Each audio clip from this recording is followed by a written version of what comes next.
आदाब नाजरीन, उर्दू खबरों के एक और बुलेटिन के साथ मैं हूं आसिफ रशीद। बुलेटिन का आगाज करेंगे जम्मू कश्मीर की खबरों से और इस वक्त बड़ी खबर जम्मू कश्मीर कौमी शाहरा के हवाले से, जिस पर अपडेट आ रहा और इंतजामिया के हर पल जम्मू श्रीनगर नेशनल हाईवे पर नजर है। दरअसल मुसलसल यहां पर पत्थर गिरने का सिलसिला जारी है और इस बीच कौमी शाहरा के ऊपर एक बार फिर गाड़ियों की आमदोरफ्त कुछ देर तक मुतासिर होने के बाद दोबारा जरूर गाड़ियां रवाना की गई हैं। वादी कश्मीर की तरफ भी और वादी से जम्मू की तरफ भी आ रही हैं, लेकिन गाड़ियों की रफ्तार धीमी पड़ रही है। मुख्तलिफ इलाकों में पत्थर गिरने का सिलसिला जारी है। ताज़ा तस्वीरें भी सामने आ रही हैं जिनसे कि पता चल रहा है कि शायद खतरा अभी भी कौमी शाहरा के ऊपर टला नहीं है। गाड़ियों की लंबी कतार है। वादी की तरफ जरूरी सप्लाई ले जाने वाली गाड़ियां भी इस वक्त मुंतजिर हैं कि वो वादी की तरफ जाएं, लेकिन मुख्तलिफ इलाकों में जब पत्थर गिरने का सिलसिला जारी है तो किसी भी तरह के खतरे से निपटने के लिए ट्रैफिक पुलिस हो, जम्मू कश्मीर पुलिस हो या फिर इसके साथ दीगर इदारे, वो जरूर मुतहरिक नजर आ रहे हैं और एक एक करके गाड़ियों को तकरीबन हर 10 या 15 मिनट के बाद वादी जाने की इजाजत मिल रही है। और इसी तरीके से चाहे वो फौजी कॉन्वॉय हो या सिविल गाड़ियां हो, सप्लाई ले जाने वाली हो, उन सभी को रवाना किया जा रहा है। ताज़ा तस्वीरें उस मकाम की जहां पर रामबन के और बनिहाल सेक्शन के दरमियान अलग अलग हिस्सों में मौसम खुशगवार जरूर है, धूप खिली है, लेकिन इसके बावजूद उन इलाकों में जहां पर मुसलसल स्टोन शूटिंग होती है, पत्थर गिरने का सिलसिला पिछले कई सालों से हमने देखा है, वो आज भी जारी है। इस वक्त किसी तरह के नुकसान की फिलहाल इतलात नहीं है, लेकिन ट्रैफिक की रफ्तार जरूर धीमी हो गई है, थम सी गई है नेशनल हाईवे के ऊपर। और उस मकाम से ये तस्वीरें हमारे पास हमारे नुमाइंदे ने भेजी हैं जहां पर पिछले तकरीबन 4 दिनों से गाड़ियों की आमदोरफ्त जो है वो मुतासिर होती रही और 10 तारीख के बाद दोबारा जब ट्रैफिक को वादी की तरफ छोड़ा गया तो कुछ ही घंटों के बाद दोबारा ये सिलसिला शुरू हो गया और एक बार फिर दोनों अतराफ गाड़ियों की लंबी कतार नेशनल हाईवे के ऊपर लग गई।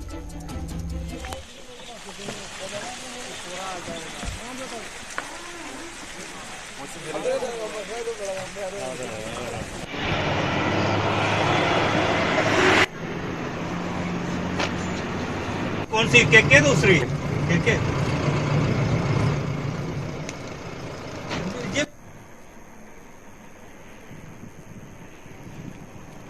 आ गया, सारा आ गया, चलो आना गया, सभी आ जाता ठीक था, सभी आ जाता ठीक था।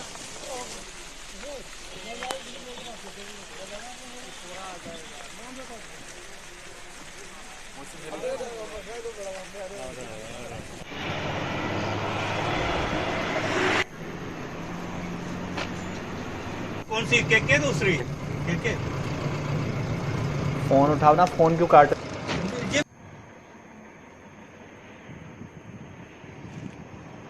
आ गया, सारा आ गया, चलो आना गया, सभी आ जाता ठीक था, सभी आ जाता ठीक था। की जानिब से अवाम से अपील की गई है कि सूरत हाल से आगाही हासिल करने के बाद ही कौमी शाहरा पर सफर करें, किसी तरह के नुकसान से बचा जाए। इसलिए इंतजामिया भी यहां पर कोई ऐसा फैसला नहीं ले रही कि एकदम से सारी गाड़ियों को छोड़ा जाए।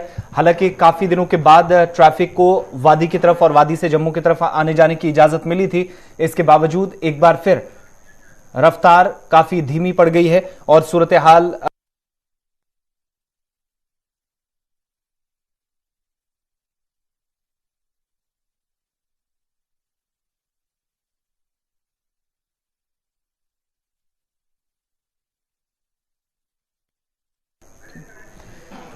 जम्मू श्रीनगर नेशनल हाईवे गाड़ियों की रफ्तार फिलहाल धीमी पड़ गई है। हालांकि ऑफिशियली हाईवे को बंद नहीं किया गया है, लेकिन सफर करने से पहले, रख्ते सफर बांधने से पहले जरूर एक बार इंतजामिया से राब्ता किया जाए। आप पुलिस कंट्रोल रूम से जो ताजा तरीन अपडेट्स आ रही हैं वो लेने के बाद ही हाईवे के ऊपर सफर किया जाए। इसके लिए हुकाम की तरफ से आगाह किया गया है, मुसलसल अपील की जा रही है ताकि किसी तरह के नुकसान से बचा जाए। इस बीच बड़ी बात आपको बताते चलें कि जम्मू श्रीनगर नेशनल हाईवे के ऊपर जो तकरीबन 4 दिनों के बाद ट्रैफिक दोबारा बहाल हुआ था, 10 तारीख के बाद इन पिछले 24-48 घंटों में रुक रुक पर कर गाड़ियों की आवाजाही जारी रही। लेकिन इस बीच एक बार फिर जब पत्थर गिरे हैं, तस्वीरें हमने आपके सामने रखी हैं, मरोग हो, रामबन के बाकी एरियाज हो, यहां पर खलल ट्रैफिक में एक बार फिर से पड़ा है।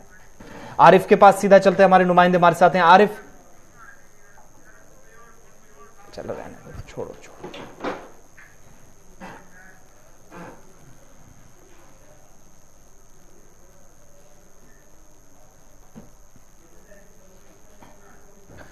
बढ़ते आगे बात जम्मू में इंतजामिया की जानिब से इंहदामी कार्रवाई चलाई गई, जिसके बाद सियासी पार्टियों का रद्दमल भी इस पर सामने आ रहा है। जम्मू के रूपनगर इलाके में वार्ड नंबर 6 में इंतजामिया की जानिब से कार्रवाई की गई। जम्मू डेवलपमेंट अथॉरिटी की जानिब से जानीपुर के रूपनगर में खाना बदोशों से ताल्लुक रखने वाले कम से कम 5 रहायशी ढांचों को मुनहदम किया गया। इस बीच आपको बताया जाता है कि रियासती अराजी कहकर जीडीए की तरफ से यह कार्रवाई की गई है और यहां पर कई मकानात भी तामीर किए गए थे। टीवी लगा देना।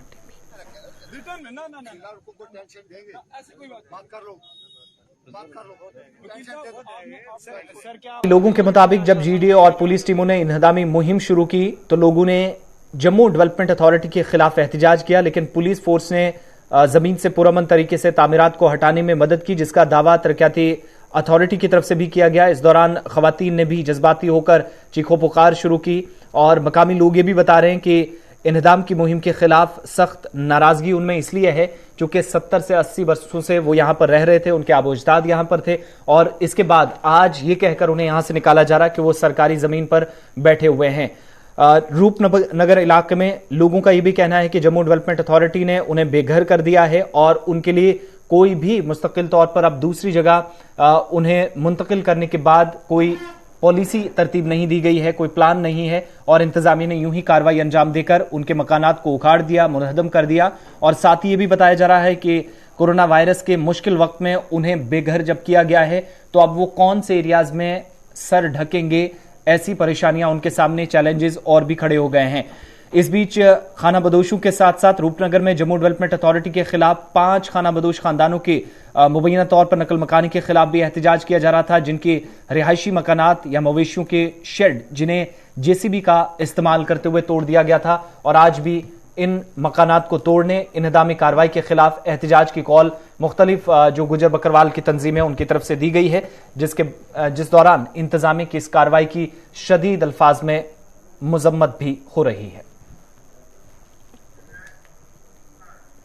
इस कार्रवाई के बाद जम्मू कश्मीर के मुख्तलिफ सियासी जमातों के लीडरान की तरफ से रद्दमल भी सामने आ रहा है और पीडीपी सदर और साबिक वज़ीर आला जम्मू कश्मीर महबूबा मुफ्ती की तरफ से ट्वीट करके कहा गया कि जम्मू कश्मीर को जहां पर इन मकानात को मिसमार करना और कबाइलियों को बेघर करना, अक़लियतों को निशाना बनाकर नफरत को हवा देना एक और तरीका हुकूमत का है, महबूबा मुफ्ती की तरफ से निशाना साधा गया और उनके मुताबिक बज़ाहिर ये फिरका वाराना पॉलिसी फैसलों की मंजूरी है, सबसे ऊपर है और इंतजामिया इस तरह के इकदामात से गुरेज नहीं कर रही है।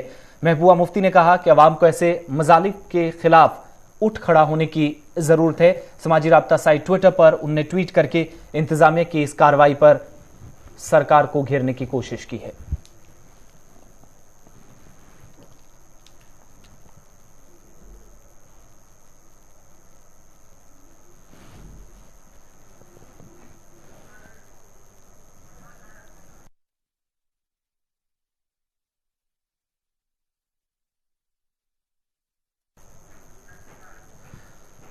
खराब मौसमी सूरत हाल के बीच वादी कश्मीर के मुख्तलिफ इलाकों से तिब्बी सहूलियात के फुकदान की शिकायत मौसूल हो रही हैं। ताहम कई अस्पतालों में डॉक्टरों की तैनाती न होने की वजह से भी मरीजों और तीमारदारों को मुश्किलात का सामना है। शुमाली कश्मीर के टंगधार कुपवारा में सब जिला अस्पताल में डॉक्टरों की कम तादाद एक कसीर आबादी के लिए परेशानी का सबब बनी है। इस बीच रोटेशन बेसिस पर डॉक्टरों को लगाया तो गया है, ताहम डॉक्टरों ने भी आज शिकायत करते हुए गुलिस्तान न्यूज नुमाइंदे से बात की और कहा कि मुख्तलिफ इलाकों से लाकर उन्हें सब जिला अस्पताल में ड्यूटी पर तैनात किया गया है, जहां वो गुज़श्ता कई बरसों से खिदमात अंजाम दे रहे हैं। बावजूद इसके अब उन्हें वापस अपने इलाकों के अंदर या दीगर अस्पतालों में ले जाने के लिए, उन्हें मुंतकिल करने के लिए सरकार की तरफ से कोई पॉलिसी तरतीब नहीं दी गई है, जिसकी वजह से उनका तातीलात पर भी जाना इंतहाई मुश्किल हो गया है। इस बीच तिब्बी खिदमात भी इस वजह से मुतासिर हो रही हैं, जहां पर स्पेशलिस्ट डॉक्टरों की भी कमी सब जिला अस्पताल टंगधार के अंदर बताई जाती है। बेस पे टंगधार पे हमें मतलब ये ना होनी चाहिए ट्रांसफर। उसकी एक गर्ज है कि उसमें क्या है कि जब भी कोई एनएचएम में नई नई पोस्टिंग्स है तो वो भी यहाँ आते और हमें भी मौका आता कि घर के आसपास नियर बाई एरियाज में सर्व करना। वो 2-2 साल का रोटेशन अगर होता या 1.5 साल का रोटेशन होता तो हर एक चाहता कि नहीं मैं टंगधार जाऊं।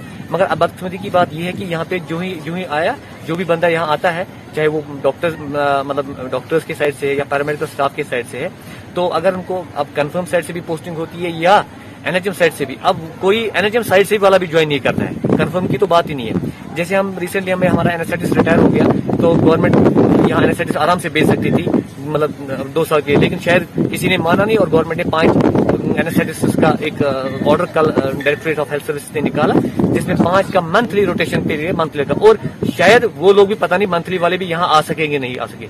दूसरी बात है, उसके लिए ये मसला है कि जो लोग यहाँ नहीं आ सकते हैं, चाहे वो एनएचएम साइड से, पैरामेडिकल साइड से, यहाँ पे फैसिलिटी भी नहीं है। देखो सबसे पहली बात है कि हमें होना चाहिए, जिस सरमा में यहाँ तो बहुत परेशानी हो जाती है, तो इसलिए यहाँ पे होना चाहिए centrally heated hospital, centrally heated होने चाहिए क्वार्टर्स, तभी तो कोई मुलाजिम थोड़ा सा इजी उसको ये होता तो वो यहाँ सर्वाइवल कर सकता था। लेकिन यहाँ पे बस वजह से कोई अकोमोडेशन भी नहीं प्रॉपरली मिलती है, ये वो उतना एरिया नहीं है यहाँ पे वैसे हमें अकोमोडेशन मिले जहाँ पे हम बैठ सके, और जहाँ पे वैसा कुछ ये है हीटिंग सिस्टम का कोई मसला हो।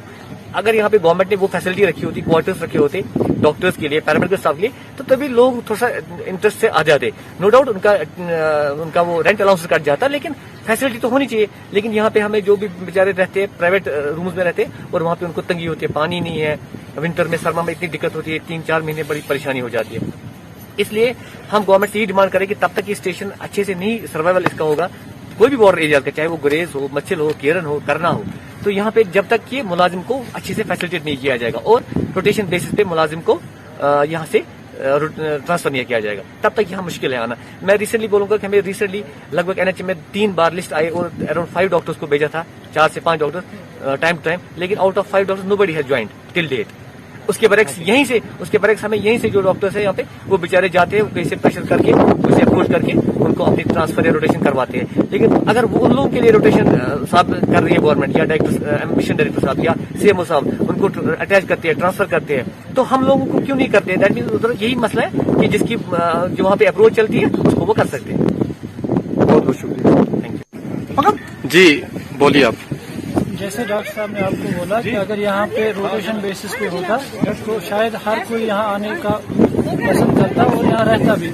अब देखें कि कल ही जैसे डायरेक्टरेट ने एक ऑर्डर निकाला, उसमें 5 एनेस्थीसिया के डॉक्टर जो है उनके लिए रोटेशन बेसिस पे 1 महीने के लिए। अब देखें जिन बंदों को यहाँ पे, जिन मुलाजिमों को यहाँ पे 10 साल हो गए या 5 साल या 8 साल, मैं भी 5 साल से यहाँ पे हूँ, उनके लिए ट्रांसफर का कोई पॉलिसी नहीं है, उनको किसी और जगह ले नहीं रहे हैं। और ये देखो कल उन्होंने माना नहीं होगा, जब यहाँ क्राइसिस होगी तो वो मजबूर होगी, गवर्नमेंट हमारा डायरेक्टरेट इसके लिए मजबूर हो गया कि उन्होंने 1 महीने के लिए उनको ऑर्डर दे दिया कि वो 1 महीने आप वहाँ जाओ, फिर रोटेट करके दूसरे डॉक्टर को वहाँ भेजेंगे। इसका मतलब कि वो हमें भी इस पे वो इन्वोक कर रहे हैं कि आप भी प्रोटेस्ट पे आ जाओ, आप भी ऐसा कुछ करो ताकि फिर आपका ट्रांसफर पॉलिसी हो जाए। यही एक ऑप्शन बचता है। ऐसे तो हमने बहुत बार गवर्नमेंट से रिक्वेस्ट की थी कि ट्रांसफर करें, वो 2-2 साल रखें। हम नहीं बोल रहे कि हमें 1 महीने के लिए रखो, 2 साल रखो, 3 साल रखो, लेकिन कोई तो लाहे अमल हो, कोई तो ऐसा पॉलिसी हो जिस। चलिए बढ़ते हैं आगे। बात वज़ीर आज़म से जुड़े हुए एक अहम मामले की, जिस पर सुप्रीम कोर्ट में अब से थोड़ी देर पहले समाअत हुई है और वज़ीर आज़म की सिक्योरिटी में कोताही का मामला इस वक्त सुर्खियों में है, जिस पर अदालत उज़्मा में समाअत हुई है। और रिटायर्ड जज इंदु मल्होत्रा की सरबराही में अदालत उज़्मा ने 4 रुकनी कमेटी तश्कील दी है। इस बीच डीजी एनआईए के साथ साथ डीजी चंडीगढ़ और एडीजीपी पंजाब कमेटी के मेंबर्स बनाए गए हैं। इस मामले की तहकीकात जो ऑलरेडी कमेटियां कर रही हैं, उनकी तहकीकात पर अदालत उज़्मा की खुसूसी बेंच ने रोक लगा दी है।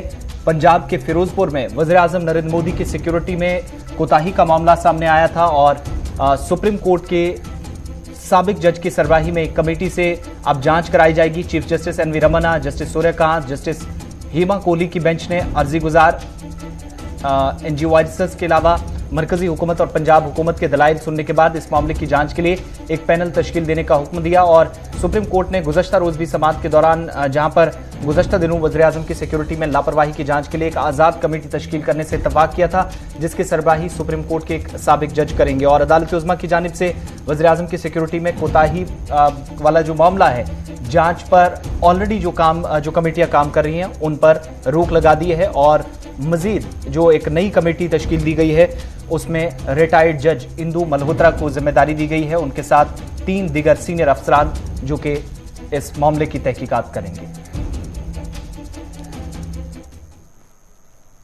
इधर सुप्रीम कोर्ट में ही एक और अहम मामले पर आज समाअत होने जा रही है और हरिद्वार में हुए धर्म संसद प्रोग्राम में मुस्लिम कम्युनिटी के खिलाफ की गई काबिल एतराज इश्तिहाल तकरीर के खिलाफ दायर दरख्वास्तों पर भी समाअत होगी। सुप्रीम कोर्ट की वेबसाइट के मुताबिक कुर्बान अली और दीगर मफाद आमा की अर्जियां जिन पर समाअत होनी है, चीफ जस्टिस एनवी रमन्ना और जस्टिस सूर्यकांत हेमा कोहली की बेंच के सामने ये मामलात लिस्टेड हैं। सीनियर वकील और साबिक मरकजी वजीर कपिल सिब्बल ने भी गुज़श्ता दिनों चीफ जस्टिस की सरबराही में 3 रुकनी बेंच के सामने बात रखते हुए कहा था कि इस खास मामले पर फौरी तौर पर तवज्जो दी जानी चाहिए। और चीफ जस्टिस ने जब उनसे कहा था क्या इसमें कोई अभी तक कोई कार्रवाई हुई है, तो कपिल सिब्बल की तरफ से जवाब दिया गया था कि अगरचे FIR दर्ज हुई है ताहम अभी तक किसी को गिरफ्तार नहीं किया गया है। लेकिन इन सब के बीच में अब जाकर एक बार फिर इस पर समाअत होने जा रही है। साबिक जज और सीनियर एडवोकेट अंजना प्रकाश, साबिक मरकजी वजीर और सीनियर एडवोकेट सलमान खुर्शीद और दीगर ने मफाद आमा की अर्जी दायर करके अदालत से कार्रवाई की दरख्वास्त इस मामले में की थी, जिसे मुल्क की सलामती और भाईचारे के लिए इन तरह की इन सभी तकारीर को जो धर्म संसद के अंदर की गई थी इन्हें खतरा करार दिया गया था।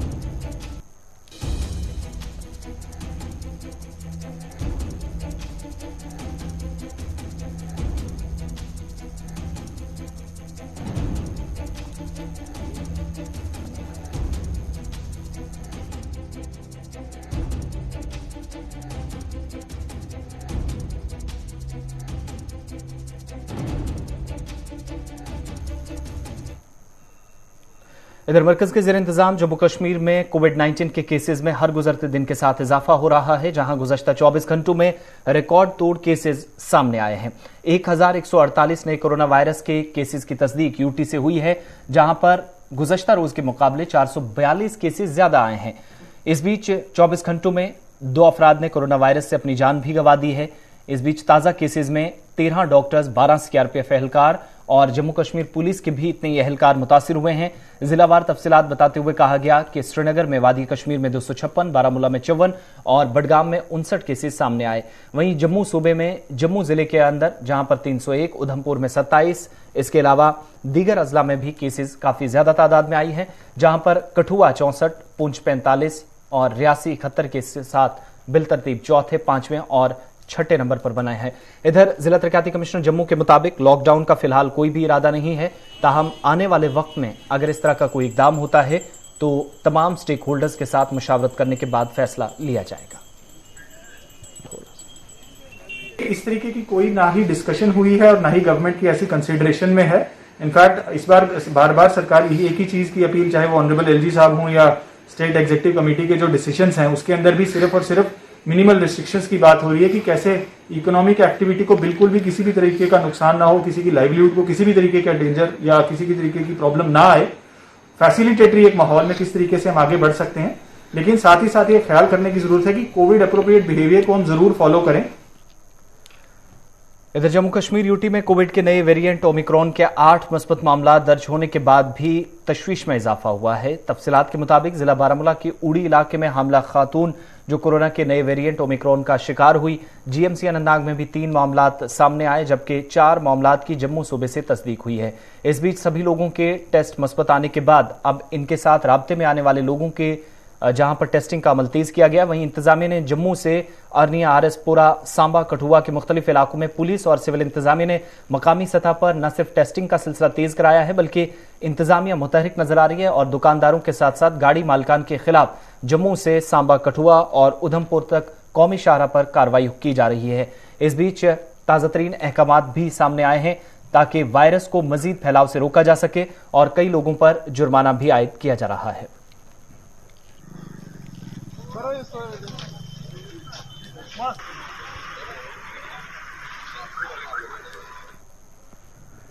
जम्मू रेलवे स्टेशन की जानिब से भी स्टेशन पर पहुंचने वाले लोगों के लिए खुसूसी कैंप लगाकर दिन में 3 मरतबा तशखीस की जा रही है। इंतजामिया के मुताबिक नए वेरिएंट के केसेस की तस्दीक और बढ़ते कोरोना केसेस के पेश नजर कैंप मुनाकिद कराने का जम्मू रेलवे स्टेशन पर फैसला लिया गया है। इस बीच चाहे वो वादी कश्मीर से हों या जम्मू सूबे से मकामी लोग हों, उनका भी टेस्ट करने के साथ साथ बैरूनी रियासतों से आने वाले माता वैष्णो देवी के दर्शनों के लिए यात्रियों के भी टेस्ट मुसलसल किए जा रहे हैं। जम्मू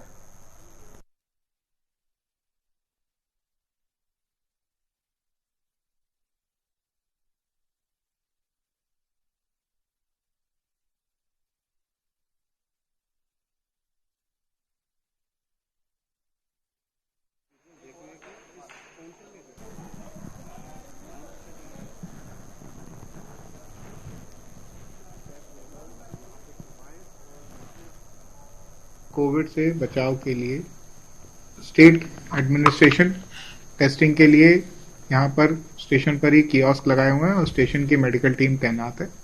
जो भी यात्री स्टेशन पर उतर रहे हैं उनका डबल वैक्सीनेशन सर्टिफिकेट चेक किया जा रहा है। यदि वो डबल वैक्सीनेटेड हैं तो उन्हें जम्मू स्टेशन से बाहर जाने की अनुमति दी जाती है डायरेक्टली। अगर उनके पास डबल वैक्सीनेशन सर्टिफिकेट नहीं है तो स्टेशन पर ही उनका कोविड टेस्ट किया जाता है। सुबह और दोपहर और रात का 24 आवर्स का है ये कैंप। और सुबह के टाइम में जो RT-PCR के भी 3 काउंटर लगते हैं, बाकी रैपिड के लगते हैं 3-4 काउंटर रैपिड के लगते हैं, कम से कम 7 काउंटर तो लगते हैं। तो इसमें सर एक काउंटर पे कम से कम भी 300-400 टेस्ट तो हो ही जाता है, जो जिस हिसाब से मतलब अपने ट्रेन में लोग आएंगे। अब सिंगल डोज हो या चाहे डबल डोज, अब हम सबका कोशिश करें कि सबका करने का, चाहे वो रैपिड में हो चाहे RT-PCR में हो, हम कोशिश करते हैं कि सभी लोगों का टेस्ट करके ही यहाँ से स्टैंप लगा के बाहर। उसके बाद रहा ये है कि जो बाहर से आउट ऑफ वे आते हैं, जैसे लोकल लोग आते हैं, हम उन लोकल्स का भी करते हैं।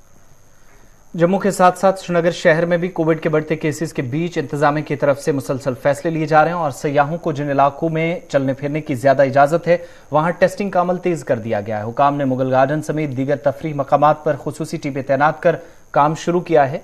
रिपोर्ट के साथ श्रीनगर से सैयद इरफान फाजिल। कोविड का प्रोटोकॉल बड़ा इंपॉर्टेंट है और इस बीच अगर बात करें तो सरकार ने भी अच्छे गाइडलाइंस को लेकर फॉलो करने के लिए कहा है। मैं सिर्फ मुगल गार्डन के बाहर मौजूद हूं। आप देख सकते हैं यहाँ पर एक अच्छा खासा काउंटर जो है हेल्थ डिपार्टमेंट के एंड से लगाया गया है, जिसमें वैक्सीनेशन रिपोर्ट हो या इस बीच स्पेशली जो रैपिड RT-PCR टेस्ट वगैरह जो है टूरिस्ट से पूछे जाते हैं।